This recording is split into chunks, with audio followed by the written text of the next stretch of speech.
السلام عليكم ورحمة الله. معاكم أخوكم رامي. تعال نتكلم شوية في الكورة.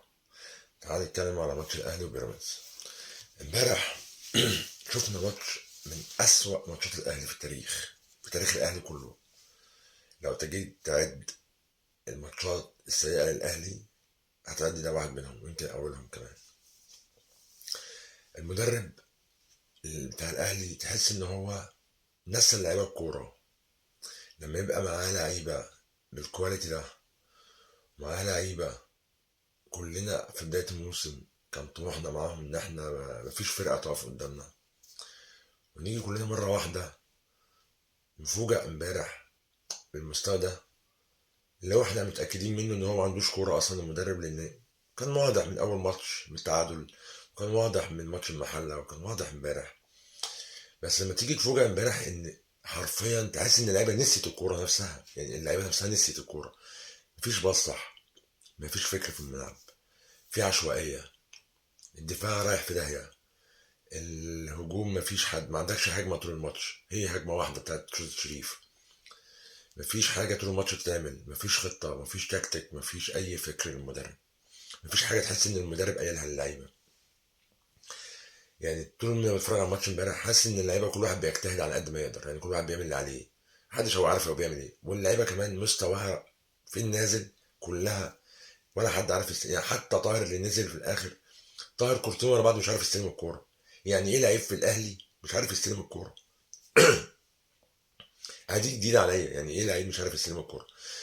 مش هتكلم على كل اللعيبه لان كل اللعيبه كلها كانت رايحه في داهيه، بس بقول لك على لمحات بسيطه بس من اللعيبه امبارح. تحس ان كل اللعيبه اصلا مش عارف كل اللعيبه الكوره كانت بتهرب منها امبارح.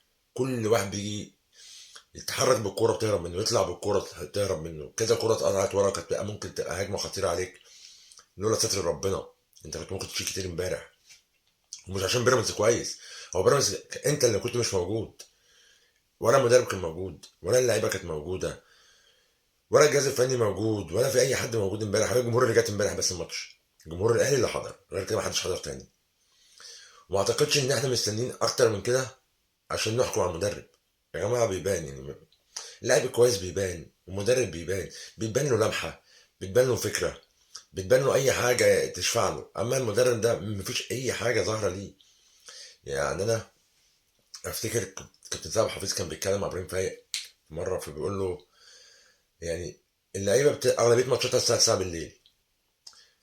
طب هي اللعيبه دي بتتدرب امتى؟ بتتدرب الساعه 10 الصبح. طب الناس اللي بتتدرب الساعه 10 الصبح بتصحى الساعه كام؟ طب بتنام الساعه كام؟ فتيجي تبص النتيجه ان هو مثلا اللعيب ده ممكن يكون بيعمل الساعه 10 بالليل عشان يعرف يصحى الساعه 7 الصبح، عشان يعرف يروح تدريبه. طب هل الميعاد ده مناسب للعيبه؟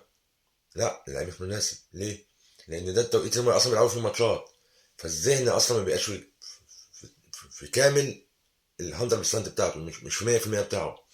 فاللي هو تيجي تبص ان حتى التدريب ليه اصول، يعني لما تيجي تدرب لعيبه مواعيد تدريبها امتى، والنظام الغذائي بتاعها، في حياه كامله مع المدرب هو ناسيها، هو مش عارفها، هو مش مدرب. هو تحس ان هو يعني مش عارف بتاع سبح، ما يعني اقول لك ايه طيب. يعني احنا مش عاوزين نتكلم عن المدرب كتير لان هو مش مدرب، انا مش شايفه خالص. يعني انا حسيت امبارح ان اللعيبه ناسيه الكوره، ما بتتدربش، ما بتشوفش ملعب. لما كل اللعيبه دي بكل الكواليتي ده اللي احنا بنتكلم ان هو اعلى كواليتي في الدوري المصري، مش عارفين يستلموا، مش عارفين يسلموا، مش عارفين يطلعوا بالكوره، مش عارفين يعملوا هجمه، مش عارفين يعدوا واحد على واحد، بطء شديد في التحركات امبارح، اول مره اشوفه البطء ده. كل لعيب بياخد الكوره بياخد له وقت عشان يفكر هيعمل بيها ايه، وعشان يفكر هو هيباصي ولا هيشوط ولا هيرفع، وفي الاخر اي حاجه او تتقطع. اللعيبه حرفيا امبارح كل لعيب تيجي تبص لما الكوره تروح له، ايه يا عم انت بتتاهل ليه؟ العب السهله، العب باصي، العب السهل. كل واحد عايز يلعب الصعب، حتى البودلة اللي نازلين. احمد رضا بينزل، نازل امبارح برضك بيلعب الكوره ببصيره، بيغير اتجاهها موديها في حته تانيه. يا عم العب السهل، العب للي جنبك. هي الفرقه رايحه في داهيه وانتوا كلكم مستواكم وحش، فما توحش الدنيا اكتر، العب السهل. محمد هاني مش موجود، ايش بن شرقي مش موجود، تريزيجيه ما جاش، زيزو اللي احنا كنا نقول هو يعني اكتر واحد بيتحرك في الملعب ان كان هو ولا بن رمضان، راحوا مع الفرقه. تحس ان امبارح اللعيبه ذهبت مع الرياح، مفيش حد جه. طب هل ده من المدرب، ولا هل ده تأثير من اللاعبين، ولا هل ده من الإدارة، ولا هل ده من إيه؟ يعني أنا عاوز أفهم. ده إحنا لسه في بداية الموسم، ده رابع ماتش. لما يبقى أول 4 ماتشات في الموسم كده وأنا معايا نوعية اللعيبة دي، وكل الأخبار اللي كانت كل شوية أسمعها قبل الموسم، ده عاوز يجدد، وده عاوز يزود عقده، وده عاوز يتراضى، وده عاوز يحترف بره، وده عاوز وده عاوز وده عاوز. طب النادي عاوز إيه؟ ما اللي عاوز يمشي يغور يا عم، ما اللي عاوز يمشي يمشي. مش كل حاجه بفلوس. كلكم عمالين تتكلموا عن زيادات العقود وعن عقود الاحتراف. اديني بقى المردود في الملعب. فين المردود؟ لما انت كلاعب بتاخد الملايين دي وبتطلب بالزياده، وعاوز تجدد عقدك كل شويه، وعاوز تزود عقدك كل شويه، وعاوز تتراضى كل شويه. اديني طيب في الملعب حاجه اشوفها، وريني عشان اقدر اديك انت كمان. اما كلها بقت خلافات، وكلها بقت ماديات، ومدرب مش شايف حاجه، ومدرب مش فاهم حاجه، ووقفته على الخط بره تحسسك ان هو مش موجود. يعني انا ده ماتش من الماتشات القليله قوي في حياتي كلها ابقى قاعد وواثق ان الاهلي مش هيتعادل. يعني بعد الشوط الاولاني ما خلص، انا قاعد وواثق 100% ان الاهلي مش هيجيب جول اصلا، مش هيتعادل. مش بس هيكسب، لا مش هيتعادل. اللي الواحد كان الاول بيقعد الاهلي لو خسران 2-0، انت واثق ان الاهلي هيرجع وهيتعادل ويكسب كمان. وكنت لسه قريب مع بيراميدز برضه، لما كنت خسران 2-0 ورجعت وكنت تكسب بضيعه ضربات الجزاء. فاللي هو بيبان يعني مش كيمياء الكوره. يعني الكوره مش كيمياء يا جماعه. مش هخش احل فيها واخد فيها دروس وكورسات واختبارات عشان اعرف المدرب ده وحش ولا حلو. يعني كإدارة أنا بشوف كإدارة كلها ناس قديمة في الكورة، كجهاز فني، كلجنة كورة، كشركة كورة، كالناس كلها شايفة إن هو مفيش عنده، ما عندوش أبيض. فمش مهم، أنت غلطت صلح الغلط بدري، مش لازم تكابر يعني. ده طلبي من إدارة الأهلي، اللي هو مش لازم أكابر. أنا غلطت، جبت مدرب وما طلعش قد الأهلي.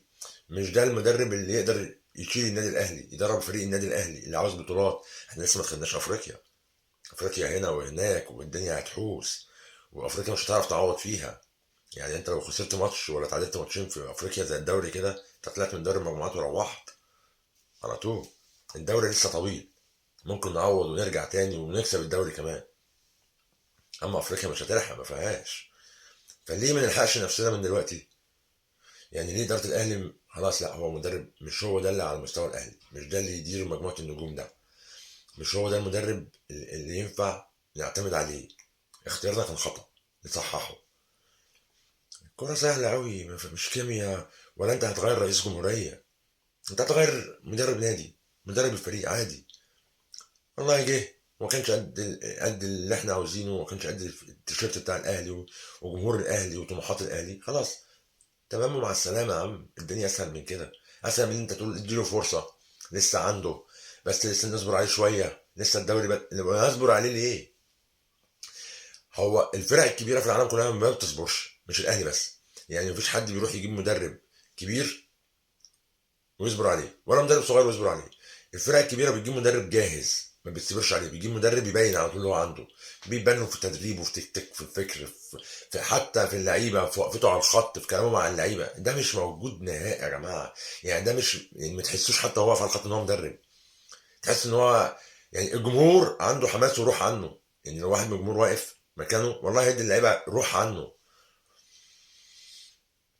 فانا شايف يعني وجهه نظري انا ان الكوره اسهل من ان احنا نقعد نبرر لها، ونقعد نقول لا اصل هو عنده، بس هي اصل اللعيبه اللي مش في حالتها، اصل المدرب بس محتاج نصبر عليه شويه، اصل المدرب لسه ما خدش فرصته. فرصه ايه يا عم؟ بقاله 3 شهور مع فريق، اصبر عليه ايه تاني؟ عامل فريق اعداد، وراح لعب في كاس العالم للانديه، وعمل ماتشات وديه، وعمل ماتشات رسميه. اصبر ايه تاني عليه؟ لغايه ما اخسر الدوري، ولا لغايه ما اطلع من افريقيا ونرجع نعيد القاره تاني؟ هاتوا مدرب يليق بالاهلي، مدرب ينفع يقود مجموعه النجوم دي. شخصية قوية، عنده فكر، عنده تكتيك، كاريزما. مدرب ينفع للنادي الأهلي، مش باترينا واقفة على الخط. اخواتي وحبايبي، ان شاء الله اشوفكم الحلقة الجاية، والسلام عليكم ورحمة الله.